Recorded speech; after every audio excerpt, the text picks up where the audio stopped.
रघुनंदन जय जय सिया राम।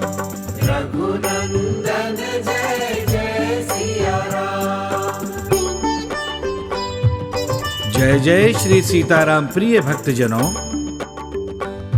श्री रविंद्र जैन ग्रुप द्वारा प्रस्तुत की जा रही सुनो श्री राम कहानी के पिछले एपिसोड में आपने सुना कि कैसे मंथरा के बहकावे में आकर कैकेयी कोप भवन में गई और उसने महाराज दशरथ से उनके पहले के दिए हुए 2 वरदान मांग लिए, जिसमें पहला वरदान था राम के स्थान पर भरत का राज तिलक, और दूसरा था राम के लिए 14 वर्ष का वनवास। रामायण के इस मार्मिक प्रसंग को रविंद्र जैन जी द्वारा रचित रविंद्र रामायण में बड़ी भावुकता से लिखा है रविंद्र जैन जी ने, जिसे आप भी सुने। कैकेयी ने नृप पर किया कठिन कुठारा घात, चिंतन ज्ञान और चेतना हुए विलुप्त हठात। दशरथ जी के प्राण उनके कंठ में आ गए, उनकी वाणी अवरुद्ध हो गई। वे विलाप करते हुए हाथ जोड़कर कैकेयी से बोले, कैकेयी, ऐसा अनर्थ मत करो। राम और भरत ये दोनों मेरी आंखों के समान हैं। मैं प्रातः काल ही दूत भेजकर भरत को बुलाऊंगा और उसका राज्याभिषेक कर दूंगा। भरत राम को भी प्राणों के समान प्रिय है, उसे भी इससे कोई आपत्ति नहीं होगी। परंतु राम के वनवास का दूसरा वरदान तुमने सोच विचार कर नहीं मांगा। अयोध्या के सुख, समृद्धि और मेरे प्राणों के मूल्य पर ये दूसरा वरदान रानी मत मांगो, इसे वापस ले लो। राम को राज्य का कोई लोभ नहीं है। मैं तो राजवंश की परंपरा और छोटे बड़े का विचार करके राम का राज्याभिषेक करना चाहता था। कैकेयी ने भांति भांति के कटु वचन कहकर मानो दशरथ जी के जले पर नमक छिड़का और अपनी बात पर अडिग रही। कैकेयी ने कहा, आपको क्या लगता था कि मैं वरदान में चना चबेना मांग लूंगी? या तो अपने वचनों पर अटल रहो, अपने वंश की परंपरा निभाओ, या अपने वचन तोड़कर वंश का नाम डुबाओ। मुझे तो यही दोनों वरदान चाहिए, किसी और वरदान से मुझे कोई प्रयोजन नहीं है। दशरथ जी समझ गए कि मेरे किसी कर्म का फल मेरा काल बनकर इसकी जिह्वा पर बैठ गया है। अब ये नहीं मानेगी, ये सोचकर दशरथ जी सर पीट कर विलाप करने लगे और धीरे धीरे अचेत हो गए। काल रात्रि के समान वह रात्रि एक एक पल बीत रही थी और उस महा दुखदाई काल रात्रि का एक एक पल महाराज दशरथ और कैकेयी दोनों के लिए एक एक युग के समान बीत रहा था। सवेरा हुआ, सारा राज परिवार जाग गया, सारा नगर जाग गया, परंतु महाराज के भवन का द्वार नहीं खुला। तो द्वारपालों, मंत्रियों और नगर वालों को किसी अनहोनी की आशंका हुई। कुल गुरु ब्रह्मर्षि वशिष्ठ जी ने सुमंत्र जी को महल के अंदर जाकर समाचार जानने को कहा। तो सुमंत्र जी महल में गए, परंतु महल तथा परिवेश भयावह, कैकयी का वेश भयावह। सुध बुध ज्ञान चेतना खोकर, भूपति पड़े भूमिगत होकर। भेद दूर बुद्धि की पकड़ से, मानो वृक्ष उखड़ गया जड़ से। कोई कुछ बोले न बताए, यह रहस्य बढ़ता ही जाए। भवन का वातावरण देखकर सुमंत्र जी सहम गए।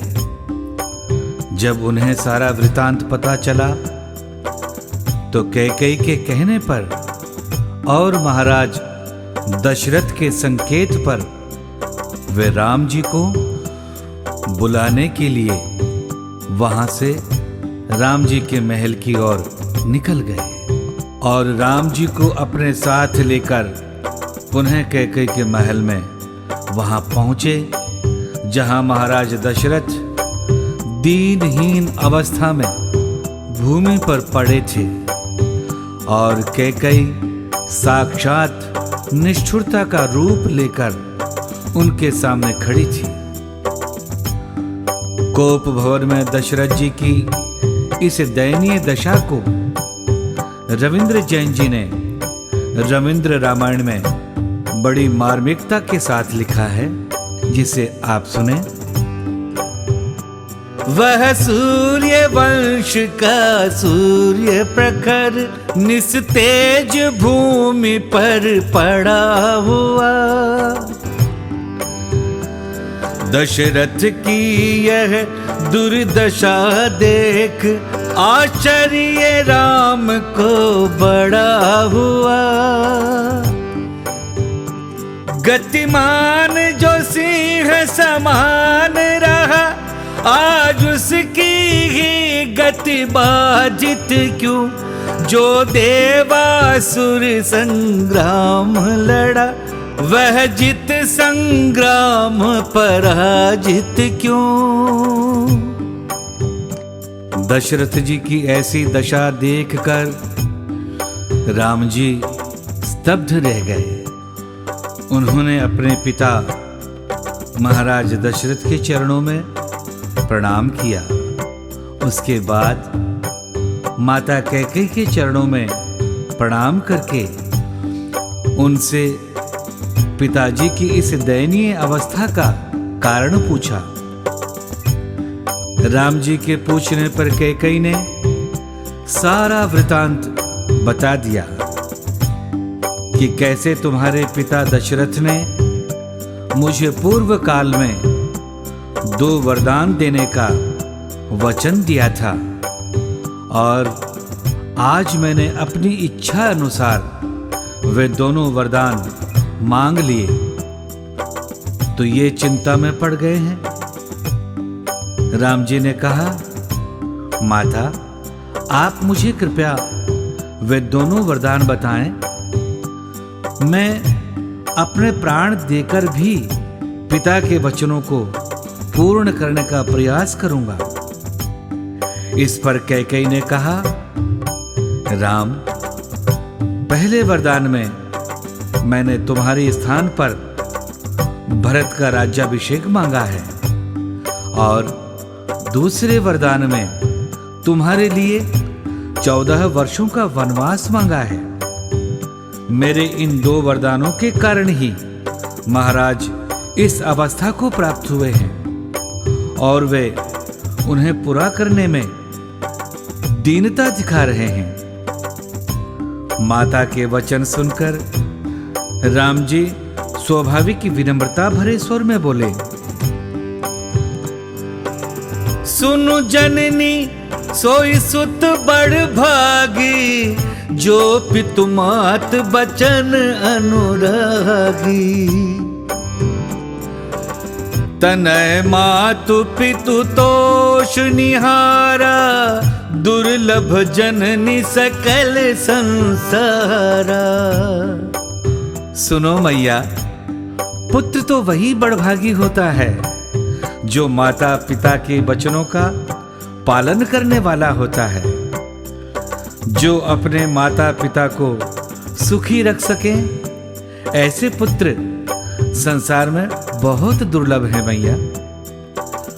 माता, आपकी इस इच्छा ने तो मेरा कल्याण ही कर दिया। भरत मुझे प्राणों से भी अधिक प्रिय है।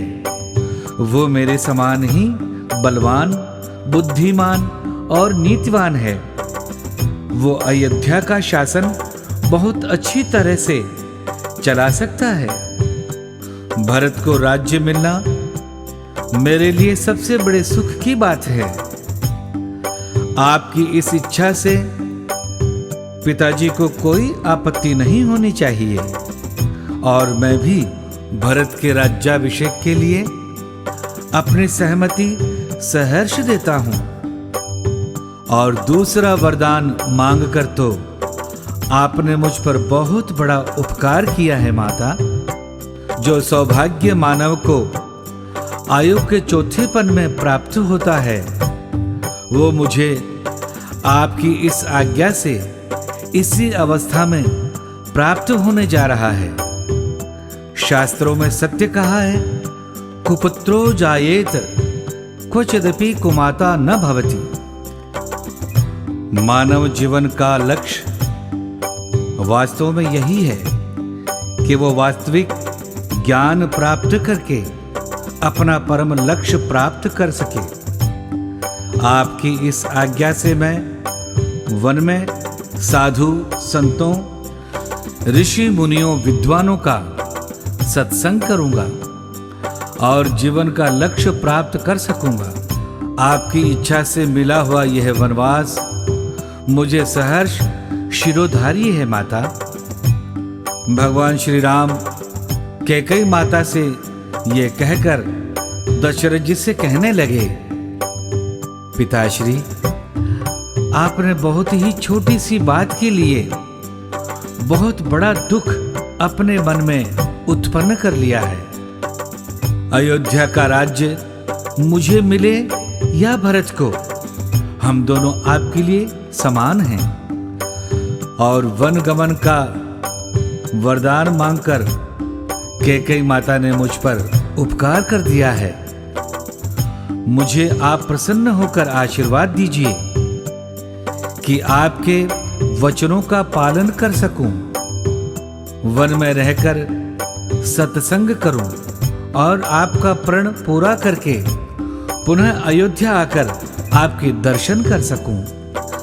दशरथ जी काल के प्रभाव के कारण, कैकेयी के दबाव के कारण, अपने वंश के स्वभाव के कारण और आत्मबल के अभाव के कारण कुछ ना कह सके और मूर्छित हो गए। राम जी उन्हें सांत्वना देकर और प्रणाम करके माता कौशल्या से आज्ञा लेने के लिए उनके भवन की ओर चले गए। इधर दशरथ जी दीनहीन अवस्था में भगवान भोलेनाथ से प्रार्थना करने लगे, सुमिरि महेश ही कहीं निहोरी, बिनती सुनहु सदा शिव मोरी। आशुतोष तुम अवधर दानी, आरती हरहु दीन जनु जानी। महेश्वर भगवान भोलेनाथ को याद करके दशरथ जी कह रहे हैं, हे सदाशिव, मेरी विनती सुनो। हे आशुतोष, हे थोड़ी सी पूजा से प्रसन्न हो जाने वाले अवधरदानी, मुझे दीन दुखी जानकर मेरी विनती स्वीकार करो, मेरा दुख दूर करो। हे भगवान शिव शंकर, आप सभी के मन को प्रेरित करने वाले हैं। आप राम के मन में ऐसा विचार उत्पन्न कर दो कि वो मेरी आज्ञा का उल्लंघन करके वन को न जाए, अयोध्या में ही रह जाए। दशरथ जी विधाता से प्रार्थना कर रहे हैं और राम जी माता कौशल्या से आज्ञा लेने के लिए उनके भवन की ओर जा रहे हैं। इसी बीच ये प्राण घातक समाचार सारी अयोध्या में व्याप्त हो गया। सारी प्रजा दुख में डूब गई और सब कैकेयी को बुरा भला कहने लगे। सत्य ही कहा है, काह न पावक जारी सक, कान समुद्र समाई, कान करई अबला प्रबल, के ही जग कालू न खाई, के ही जग कालू न खाई।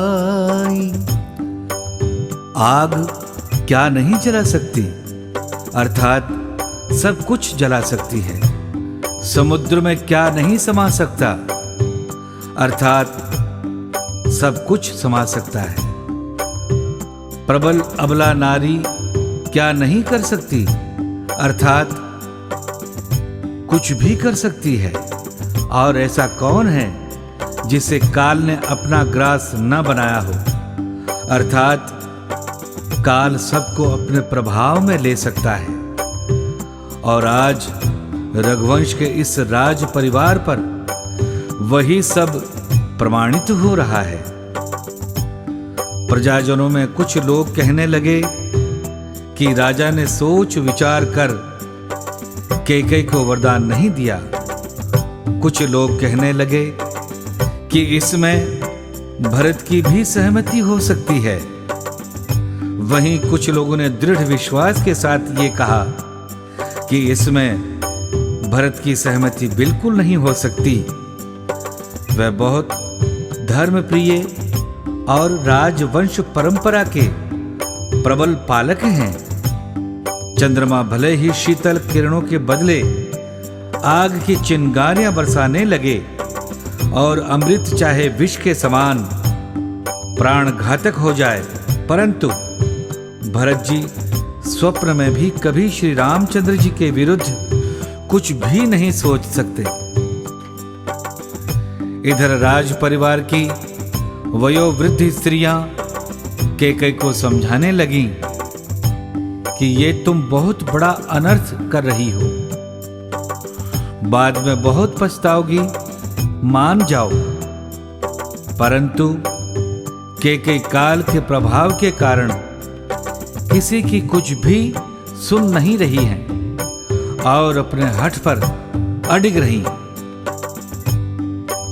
इधर राम जी कौशल्या माता के भवन में पहुंचे, उन्हें प्रणाम किया और कौशल्या माता के पूछने पर सारा समाचार कह सुनाया।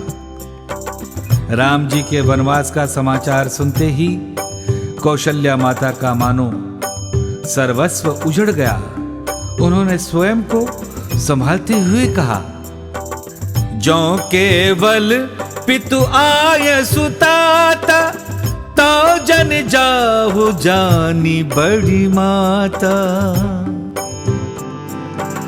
जो पितु मातु कहे बन जाना, तो कानन सत अवध समाना।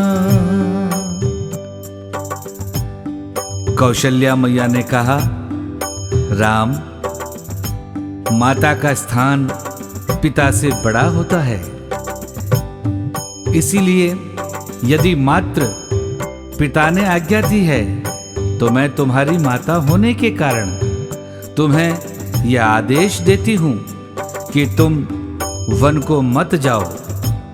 किंतु यदि पिता महाराज दशरथ और माता कैकेयी दोनों ने मिलकर तुम्हें वन जाने का आदेश दिया है तो तुम अवश्य वन जाओ। फिर तुम्हारे लिए वन ही सैकड़ों अयोध्या से बढ़कर हैं।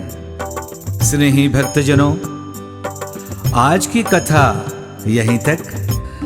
आगे के प्रसंग हम आपको सुनाएंगे। सुनो श्री राम कहानी के अगले एपिसोड में।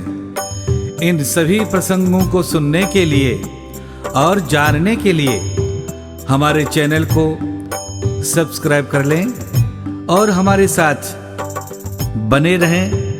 बहुत बहुत धन्यवाद। जय जय श्री राम।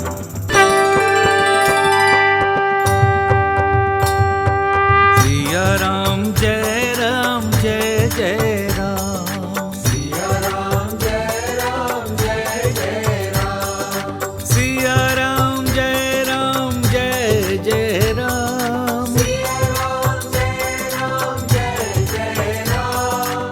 रघुनंदन जय जय सिया राम। रघुनंदन जय जय सिया राम। रघुपति राघव राजा राम। रघुपति राघव राजा राम। पतित पावन सीताराम। पतित पावन सीताराम। सिया राम जय जय राम। सिया राम जय जय राम। सिया राम